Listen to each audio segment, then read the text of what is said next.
ஜனநாயக நாட்டின் ஆதாரமான கருத்து சுதந்திரத்தின் பாதுகாப்பை அரசு உறுதி செய்ய வேண்டும் என்று கோவையில் மத மறுப்பாளராக இருந்ததால் கொலை செய்யப்பட்டதாக கூறப்படும் ஃபரூக்கின் நண்பர் வேண்டுகோள் விடுத்துள்ளார். கடவுளுக்கும் மதத்திற்கும் எதிராக சமூக வலைதளங்களில் கருத்து பதிவிட்டு வந்ததால் கோவையில் திராவிட விடுதலை கழகத்தின் பிரமுகரான ஃபரூக் கடந்த 16ஆம் தேதி படுகொலை செய்யப்பட்டார்.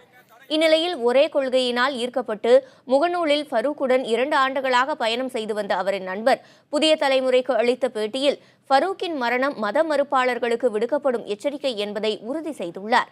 இஸ்லாமிய இளைஞர்கள் சிலர் மத தலைவர்களால் தவறான பாதையில் வழிநடத்தப்படுவதாக கூறிய ஃபரூக்கின் நண்பர் இது மிகவும் ஆபத்தானது என்றும் எச்சரிக்கிறார். இஸ்லாமியர்கள்னா மத மறுப்பு இருந்தாலும் தனியாக இருக்காங்க, இல்லாட்டி வெளிக்காட்டிக்க மாட்டேன்றாங்க.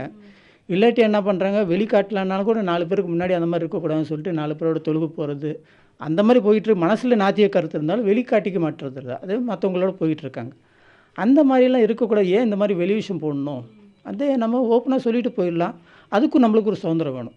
சகிப்புண்மை இல்லாமல் கிடையாது, சகிப்புண்மை இருக்கக்கூடாதுன்னு கூட வலுக்கட்டாயம் பண்ணுறது, அவங்க திணிக்கிறது. இந்த மாதிரி அவன் சொல்லிகிட்டு இருக்கான், அவன் எப்படி பண்ணலாம் அப்படின்னு 4 பேர் மத தலைவர்களாக இருக்கும்போது அந்த மாதிரி ஒரு பாடம் நடத்தும் போது அவங்களுக்கு ஊட்டும் போது அவங்களுக்கு அந்த கருத்து வந்துடும்.